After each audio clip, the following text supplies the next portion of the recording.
أعوذ بالله من الشيطان الرجيم بسم الله الرحمن الرحيم الحمد لله رب العالمين وصلى الله على محمد وعلى آله وصحبه أجمعين. Assalamu alaikum, my brothers in Islam. In this video, as a presidential aspirant of People's Redemption Party, I'm going to address my brothers on this very, very important but unchecked, dangerous attitude of the Nigerian Muslims. I define Islam as beginning from Prophet Adam alayhi salam, provided you obey your messenger, prophet, and the righteous among you, trying to explain to you the word salvation, prosperity, progress, and peace. That is the question of leadership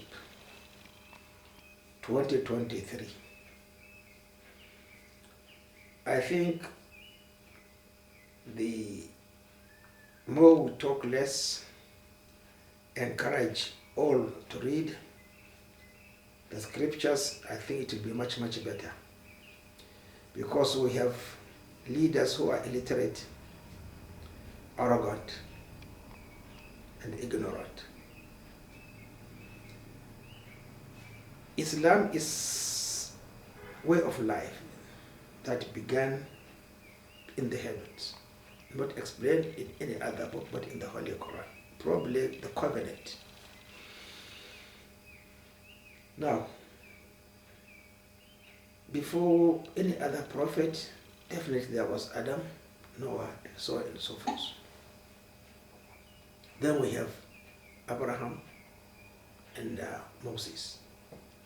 Moses came with two spectrum, Egyptian life and life after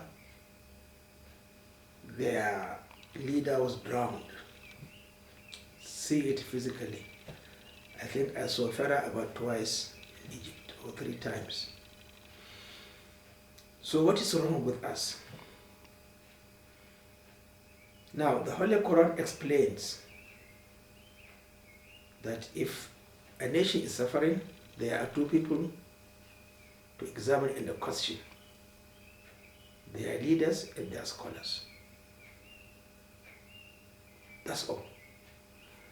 But in Islam, a leader is supposed to be a scholar. Definitely, this is an appendage of the Torah. The Levites were the scholars and they were the messengers. I don't think there was ever a messenger, but not from the Levi clan of the children of Israel. Well, we have also similar that the Quraysh are supposed to be leaders, but conditioned, provided they follow the Sunnah of Rasulullah sallallahu alaihi wasallam. Now, again, it has emerged and is emerging that there can't be a Muslim ticket. It's a ticket. That is, you can't have a president and the vice president is a Muslim in Nigeria. You can't have a Christian and a vice president is a Christian in Nigeria. But look at how uncivilized, primitive our intellectuals are. Definitely, we know that in America, most of their presidents are Protestants. We have Christian Democratic Party, Christian Social Party in Germany. I don't know in Europe if there is ever a government but not inclined to Christianity. But everybody is keeping quiet. But here in Nigeria, there's always this discrimination between a Muslim and a Christian, simply because we never had scholars, leaders to explain what the meaning of Islam. I have been explaining it, but there was never a media that brings a caption, but only those that are bring about stripes, misunderstanding among Nigerians for the benefit of making fools of ourselves, allowing illiterates to govern us. Now, let us understand this principle thing, that there is no law, there is no Sharia except that began with Prophet Musa alayhi salam. Sharia is judgment between individuals. Tawheed is understanding. In other words, the book of Genesis dealt with Tawheed. The book of Exodus and others, 4 of them dealt with the Sharia, which is divided into written and oral law.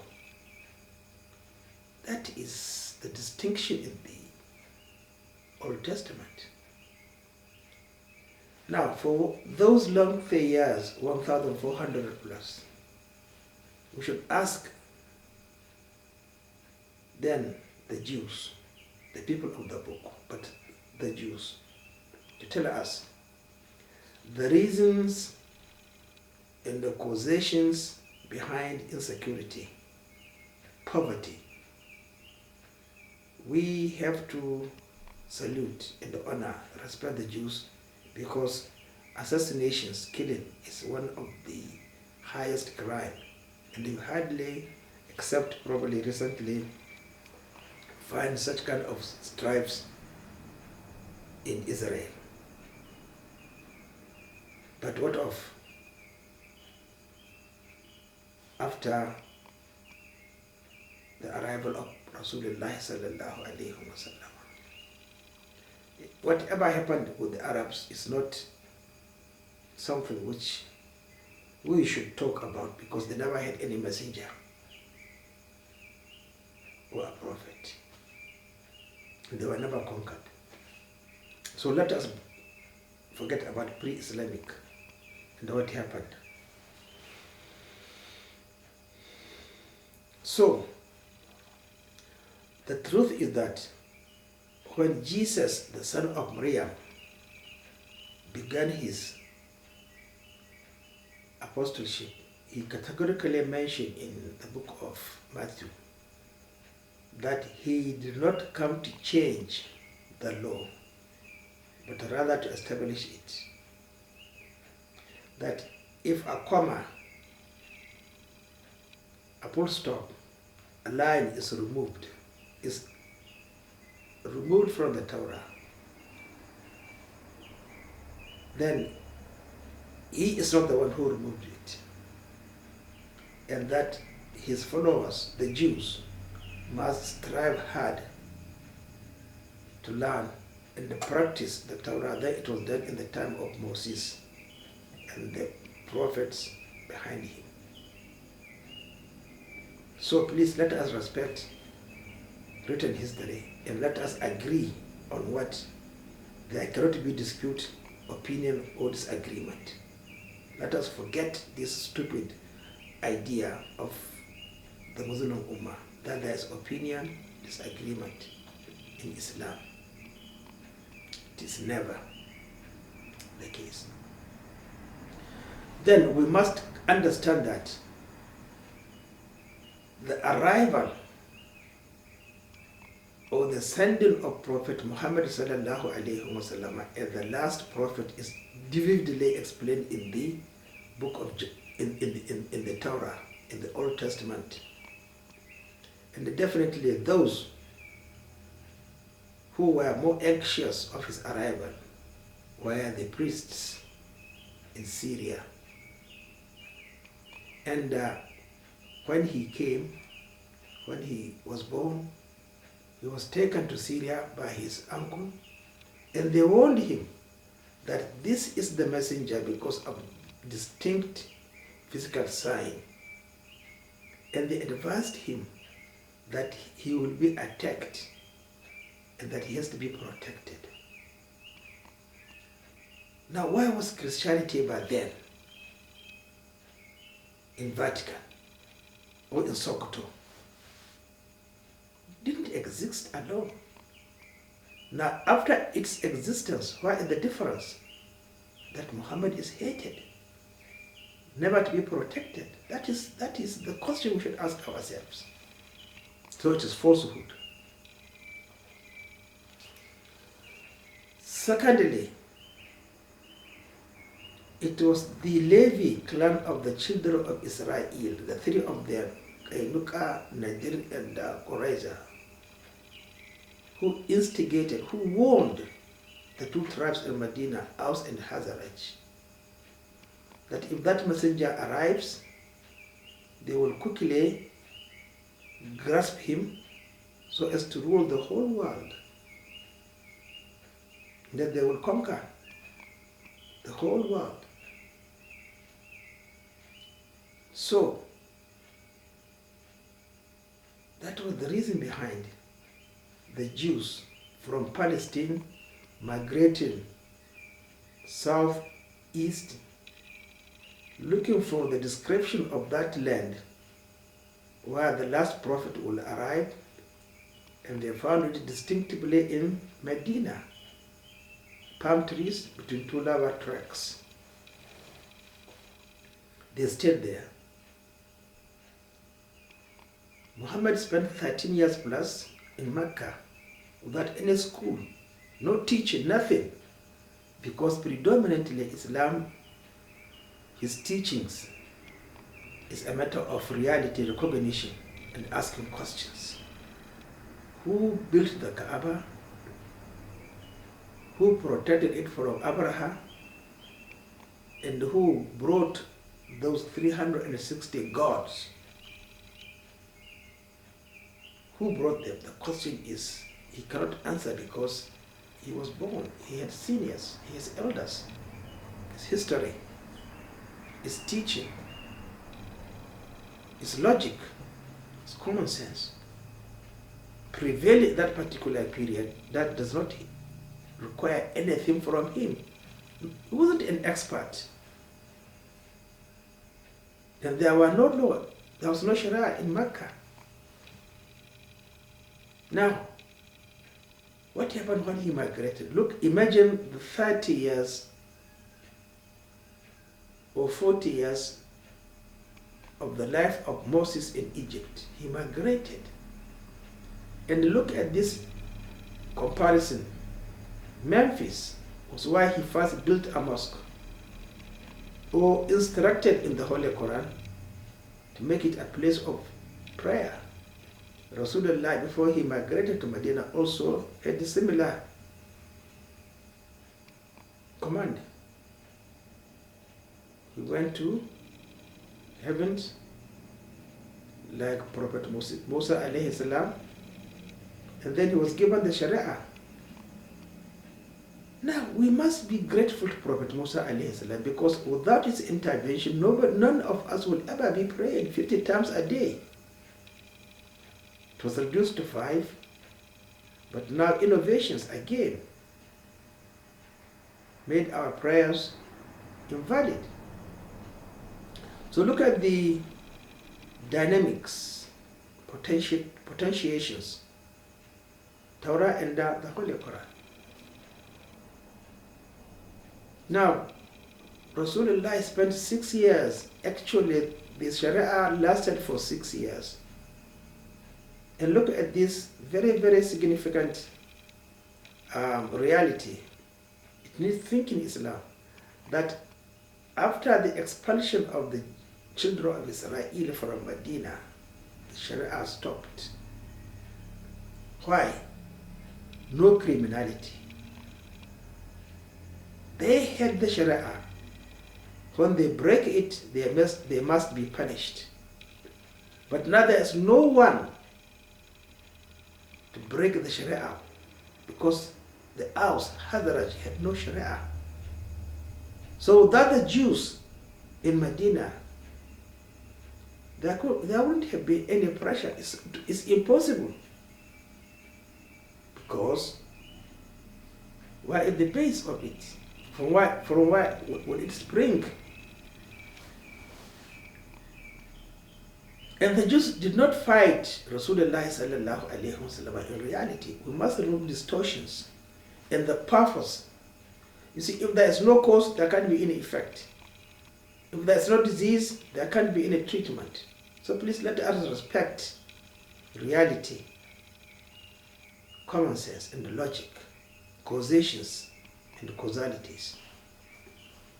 So, Christians, those who call themselves Christians, Allah never called and addressed anybody or called anybody but a Muslim, a believer.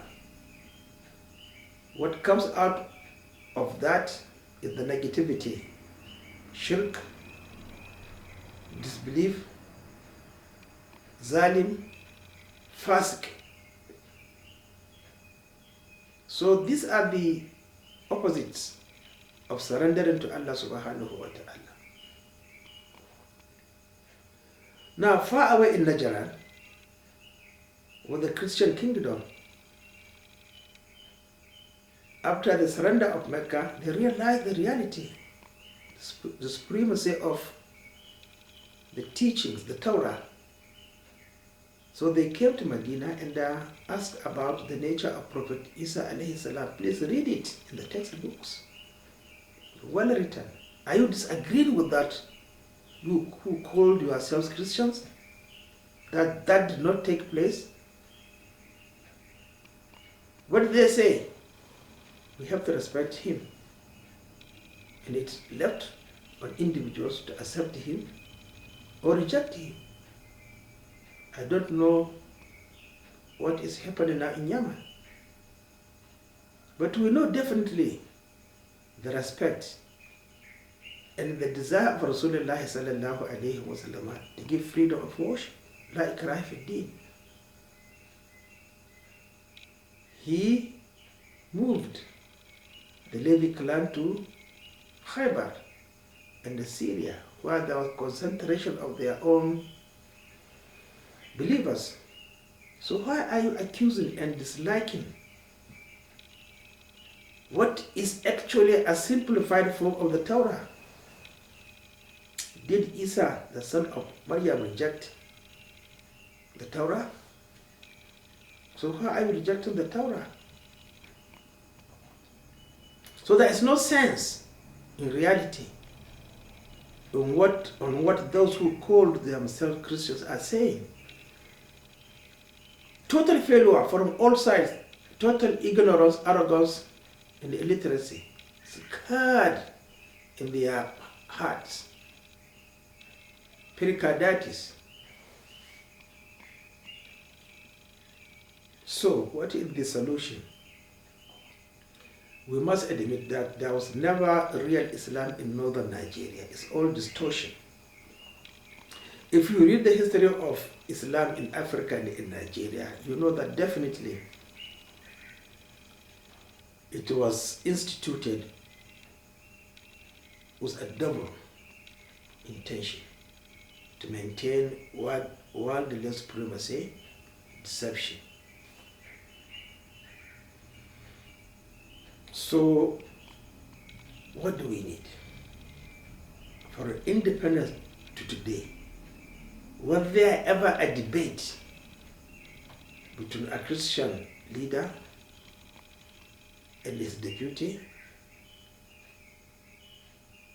who is a Muslim, or a Muslim leader and his deputy who is a Christian, on what is actually Islam and what is Christianity? There was never a debate. Today, there will never be a debate between General Muhammad Buhari and the pastor Osinbajo. But who is to be faulted? It is Pastor Osinbajo. to be faulted, not General Muhammad Buhari, because I know he doesn't know what Islam is. I don't think he's ever bought a book, except the traditional for academicians, Sahih Buhari, Muslim, and I don't think he's ever read them diligently to understand what is Islam and the Sunnah of Rasulullah sallallahu alaihi wasallam. But we see Osimbanjo, like previously, Obasanjo, delivering sermons in the churches, but you never see a Muslim leader leading any of the obligatory prayers. And I think most of our Muslim leaders, even in their homes, they have got an imam because they don't know it. So now what is supposed to be the focusing affair? What are we supposed to focus? What is our concern? We must have leaders who will stand openly and explain what is the Torah. My brothers, this book is called Qasasul Anbiya.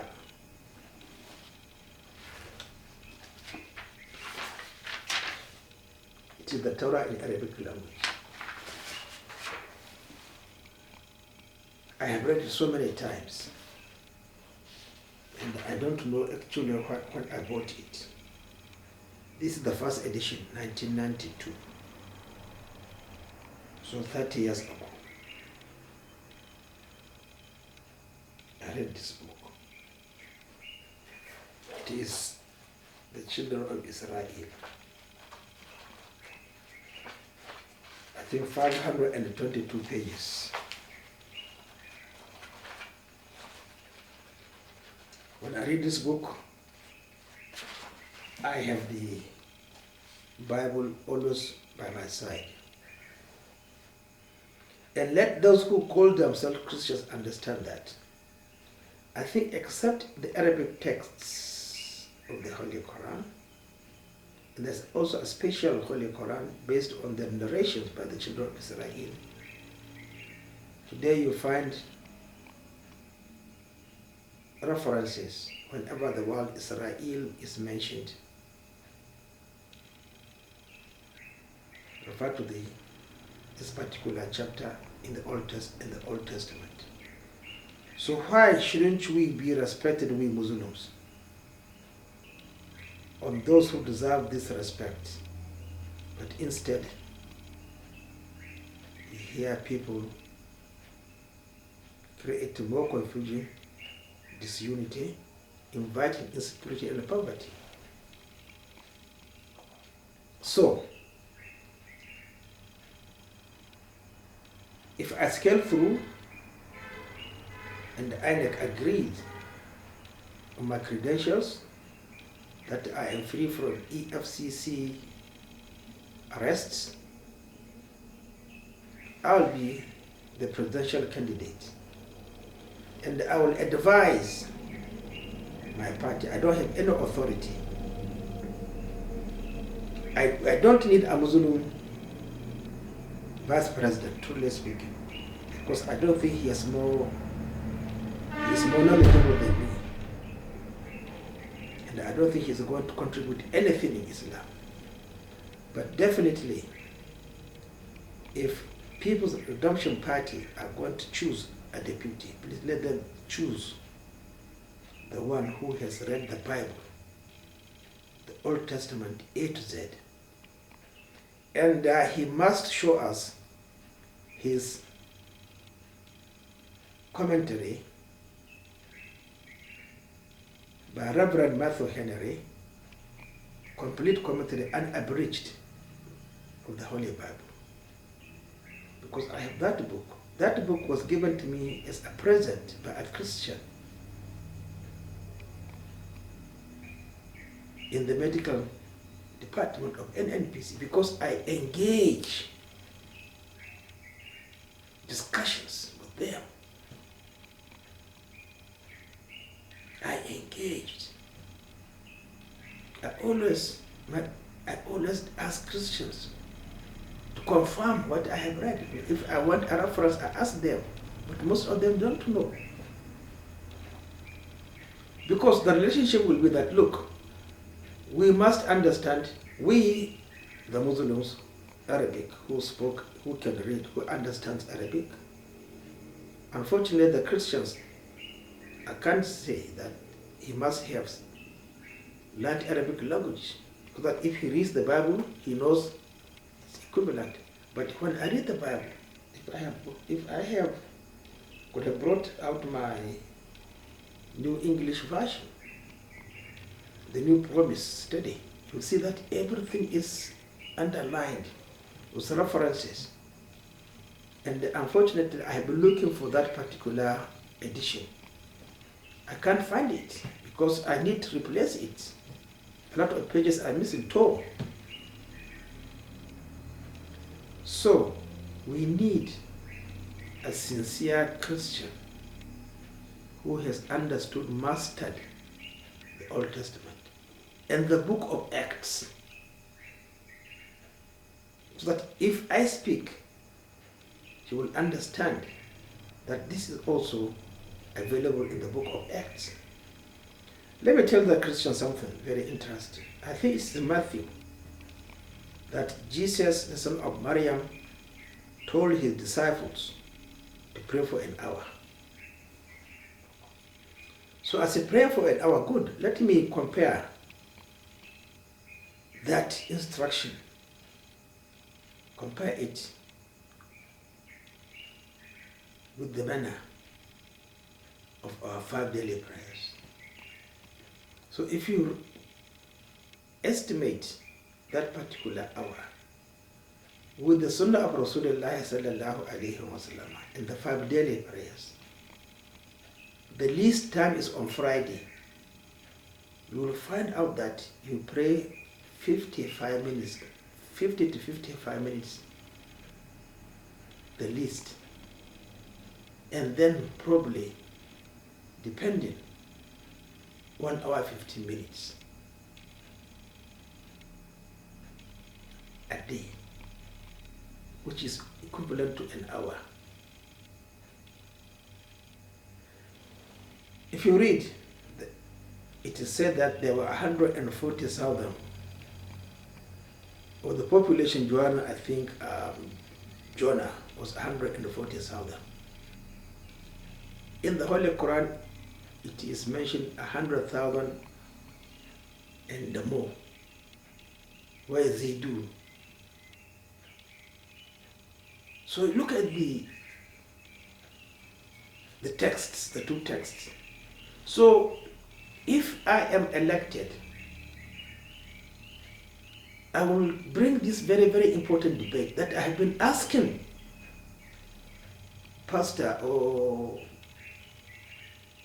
the Sokoto priest, Reverend Matthew Kuka, please come and face me